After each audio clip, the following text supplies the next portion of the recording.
తీసినటువంటి విధంగా అయింది.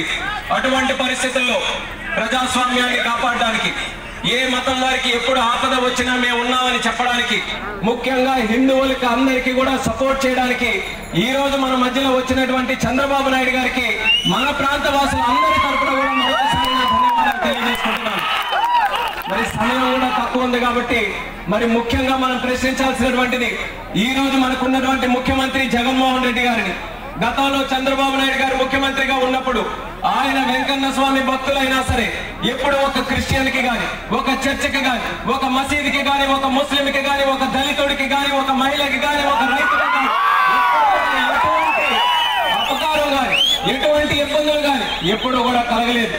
కానీ ఈ రోజు జగన్మోహన్ రెడ్డి గారు మీరు ముఖ్యమంత్రి అయిన తర్వాత మన దేవాలయాల మీద సుమారు 150కి పైగా ఉన్నటువంటి దేవాలయాల మీద, విగ్రహాల మీద దాడులు జరుగుతుంటే మీరు అక్కడ కూర్చొని ఏం చేస్తున్నారన్నది ముఖ్యమంత్రి గారికి మేము ప్రశ్నిస్తున్నాం.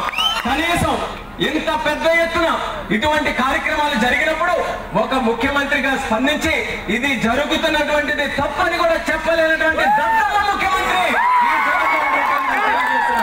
విశాఖపట్నంలో భూములు కబ్జా చేయడానికి మాత్రం మీకు బకాసురులు కావాలి. భూములు ఎక్కడెక్కడ ఉన్నాయో దానికి మీకు నాయకులు కావాలి. ఎక్కడ తెలుగుదేశం పార్టీ కార్యకర్తలు ఉంటే వాళ్ళని అవమానించడానికి, వాళ్ళకి ఇబ్బంది పెట్టడానికి మీకు మీ నాయకులు కావాలి. కానీ మా శ్రీరాముడిని రక్షించడానికి మీ నాయకులు లేరా అన్నది కూడా వాళ్ళకి ప్రశ్నిస్తున్నారు.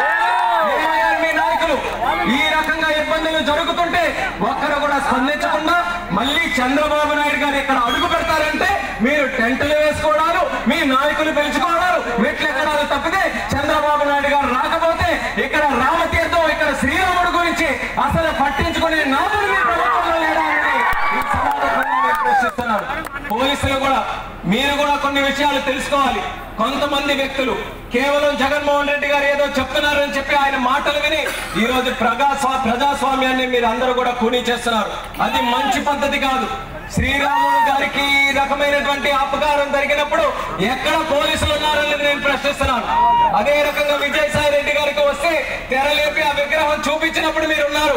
కానీ ఈ రోజు చంద్రబాబు నాయుడు గారు ప్రతిపక్ష నాయకుడి కింద ఈ సమస్య తెలుసుకోవడానికి, ఇక్కడ ఉన్నటువంటి ప్రజలకి ఒక భరోసా కల్పించడానికి వస్తే ఎక్కడున్నారు మీ పోలీసులు అనేది కూడా నేను అడుగుతున్నాను. మీరు కేవలం చంద్రబాబు నాయుడు గారికి ఈ రోజు అవమానించాలని, చంద్రబాబు నాయుడు గారు వచ్చారు కాబట్టి ఏదో ఒక రకంగా ఇబ్బంది పెట్టాలని దారి పొడవునా కూడా ఆకంఠాలు కల్పించారు. కానీ ఒక్కసారి ఆయన వెంట ఉన్నటువంటి సైన్యం చూడండి, సహించే ప్రసక్తి లేదు.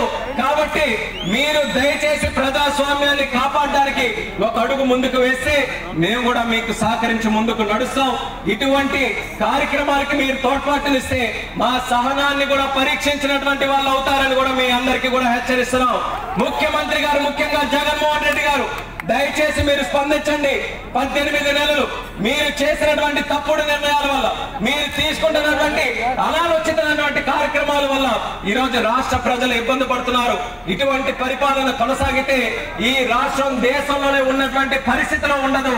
దయచేసి ప్రజలు మీరందరూ కూడా చైతన్యవంతులై ముందుకు రండి. మన నాయకుడి తాలూకా సత్తా ఏంటో మీరందరూ కూడా చూశారు. నేను కూడా ఈ రోజు ఎంతో ఆశ్చర్యపోయాను. మాతో పాటు సరదాగా ఎక్కినట్టుగా ఈ రోజు ఉయెత్తులు ఊగుతూ ఉత్సాహంగా ఈ రోజు మనకి ఎక్కినటువంటి నారా చంద్రబాబు నాయుడు గారు, ఆయన ఎక్కడ సమస్య ఉందన్నా సరే, ఎక్కడ ప్రజలు ఉంటే వాళ్ళకు అండగా ఉండడానికి అనుక్షణం కూడా ఆయన తప్పిస్తూ మన కోసం శ్రమిస్తున్నారు. అటువంటి నాయకుడిని మనం పోగొట్టుకున్నందుకు ఎంత బాధపడుతున్నాం అనేది ఈ రోజు మన అందరికీ కూడా తెలుసు. కొంతమంది ఓట్లు అటేసినటువంటి వారు ఉన్నారు కూడా, తేలు కుట్టినట్టుగా మాట్లాడలేరు, ఎవరికేం చెప్పలేరు. ఈ రోజు ఇంటిలో కూర్చొని బాధపడుతున్నారు. అదే విషయం ఆ రోజు చెప్పాం. అమ్మా, రేపు రాష్ట్రం తగలబడిపోతుంది జగన్మోహన్ రెడ్డి గారు ముఖ్యమంత్రి అయితే, ఎప్పుడు అనుకోని విధంగా ఈ రాష్ట్రం బూడిద పాలవుతుంది. అటువంటి నాయకుడిని సమర్థించొద్దనంటే ఏమవుతుంది? ఒక్క అవకాశం అన్నారు. ఒక్క అవకాశానికి రాముడికి ఈ రోజు లెక్క చేయకుండా అయిపోయింది. మనం ఎంత అనేది కూడా ప్రజలు మీరందరూ కూడా గుర్తుపెట్టుకోవాలి. పరిస్థితి వస్తే మన మెడకాయలు కూడా తీయడానికి ఆయన ఎక్కడా కూడా ఆలోచించరు. అటువంటి దుర్మార్గపు రాక్షసుడు, అటువంటి నాయకుడికి బుద్ధి చెప్పాలనంటే మళ్ళీ మనం ప్రజా ఆదరణతోనే మనం ముందుకు నడిచి చంద్రబాబు నాయుడు గారిని ముఖ్యమంత్రి చేయడానికి ఉత్తరాంధ్ర నుంచి మీరందరూ కూడా మళ్ళీ సహకరించాలని మళ్ళీ మీ అందరికీ కూడా కోరుతున్నాను.